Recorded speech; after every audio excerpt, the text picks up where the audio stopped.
Salut les amis, salut tout le monde et bienvenue une fois de plus sur votre chaîne d'information préférée, Club Info.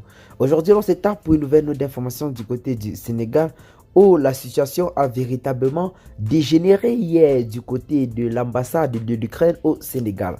Alors que l'on croyait que le peuple sénégalais était resté indifférent face à cette situation, ceux-ci ont montré leur sens pour le panafricanisme et pour la souveraineté africaine hier devant l'ambassade de l'Ukraine dans le pays. C'est véritablement une preuve que c'est le peuple qui, en ce moment même du côté du Sénégal, tient les rênes. Nous avons vu un peuple courageux qui est sorti hier dans les rues pour en quelque sorte réclamer le départ de l'ambassadeur de l'Ukraine dans le pays. Pour ceux qui ne le savent pas, il y a de cela quelques temps seulement, cet ambassadeur-là en question, celui-même que vous voyez là sur votre petit écran, a fait un post sur la page de l'ambassade de l'Ukraine au Sénégal dans lequel il affirmait clairement que son pays a fourni des renseignements ainsi que de l'appui aux rebelles Touareg qui tout récemment ont affligé une très lourde perte à l'armée malienne dans la localité de Tinzaouaten. Pour ceux qui ont suivi nos informations précédentes, vous avez certainement entendu parler de ces affrontements-là qui ont fait plus d'une semaine dans la localité de Tinzaouaten, une localité située à quelques kilomètres seulement de Kidal, au niveau de la frontière avec l'Algérie, où nous avons les forces de l'ordre maliennes qui combattaient conjointement avec les forces russes qui sont tombées dans une embuscade tendue par les rebelles Touareg. Ceux-là ont en quelque sorte affligé de grosses pertes sur le plan humain et matériel à nos vaillantes forces de l'ordre ainsi que à l'armée russe qui combattait à leur côté. Suite à ceci, l'on a vu un groupe de rebelles Touareg apparaître sur les réseaux sociaux tenant en leurs mains le drapeau de l'Ukraine. Une façon de dire clairement qu'ils sont financés et soutenus par l'Ukraine. Comme si cela ne suffisait pas, le diplomate ukrainien du côté du Sénégal a fait un post sur la page de l'ambassade de l'Ukraine au Sénégal où il affirmait clairement que son pays aurait fourni des renseignements à ces forces rebelles-là qui ont affligé de lourdes pertes à l'armée malienne. Suite à ceci, plusieurs révoltes avaient été créées sur les réseaux sociaux et plusieurs personnes s'offusquaient du fait qu'un homme aussi aguerri et intelligent peut être à la fois con. Parce que comment quelqu'un peut se placer en territoire africain et il insulte ou alors profère des injures assez, je vais dire comment, assez lourde contre un peuple souverain tel que le Mali.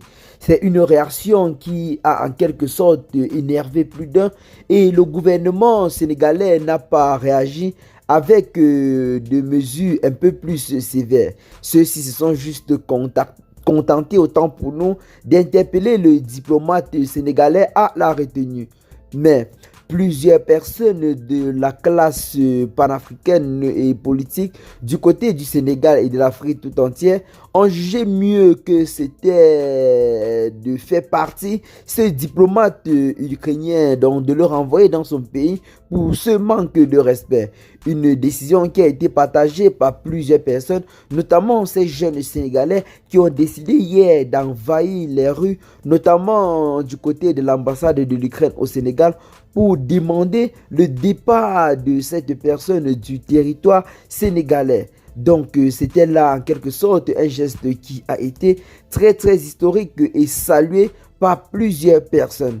Donc c'est véritablement quelque chose que même nous, par la voix de cette chaîne Club Info, nous tenons à féliciter. Nous félicitons la bravoure et le courage de ce peuple sénégalais qui est sorti pour partir en quelque sorte demander des comptes à ce diplomate ukrainien, car avec cet agissement, celui-ci devrait normalement ne même plus être en ce moment sur le sol africain. L'on ne peut pas insulter les Africains jusqu'à ce point. Donc, depuis la sortie de cette information, nous avons beaucoup parlé sur cette chaîne car véritablement, c'est un très grand manque de respect vis-à-vis des Africains. Donc, une chose qui ne devrait, dans les normes, pas être pardonnée. Car si les choses continuent comme ça, jusqu'à quand ces Européens-là commenceront à respecter véritablement les Africains?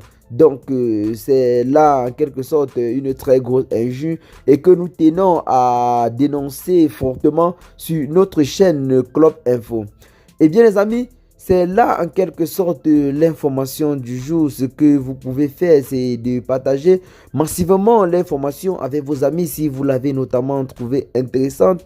Si nous revenons sur la situation du côté du Mali, je tiens à vous préciser que les forces armées maliennes, grâce à leur bravoure, tiennent en quelque sorte du effort du côté de Tinzaouaten.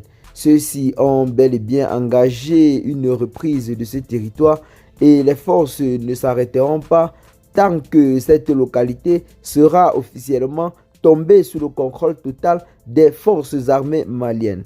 Une bravoure que nous tenons véritablement à saluer. Nous donnons tous nos encouragements à ces forces de l'ordre-là qui combattent jour et nuit pour faire revenir la paix sur le territoire national. Nous remercions également ce renfort qui a débarqué du côté de Tinzaouaten, notamment un renfort des forces armées de l'AES. L'AES qui a déjà officiellement mis sur pied son armée, une armée qui est en quelque sorte habilitée à répondre aux exigences des populations dans tout le Sahel. Donc, que ce soit du côté du Burkina Faso, du Mali et du Niger, cette armée, autant pour nous, est en quelque sorte autorisée à opérer partout. Et ceux-ci ont été mis sur pied pour renforcer en quelque sorte la sécurité dans le Sahel, notamment lutter contre l'insécurité et ses forces du mal. Un geste que nous tenons une fois de plus à féliciter car c'est quelque chose de très historique en Afrique. Nous n'avons jamais vu trois pays se mettre autant en synergie pour en quelque sorte lutter contre le néocolonialisme et pour la souveraineté africaine. Donc nous ne saurons finir cette vidéo sans lancer un message fort à ces dirigeants installés du côté du Mali, du Niger et du Burkina Faso. Donc beaucoup de courage car en ce moment vous faites la fierté du peuple africain. Donc, eh bien les amis, qu'est-ce que vous en pensez de cette situation qui sévit du côté de l'Afrique de l'Ouest, plus précisément au niveau de l'AES? Aimez-vous? Si oui, dites un mot d'encouragement aux forces de défense qui, chaque jour, risquent leur vie pour le sacrifice suprême de la nation. Eh bien, les amis, qu'est-ce que vous en pensez pour ce qui est de cette petite note d'information? Partagez massivement la vidéo à vos amis si vous l'avez trouvée intéressante. Abonnez-vous à la chaîne si ce n'est pas encore fait et à très bientôt pour de nouvelles notes d'information.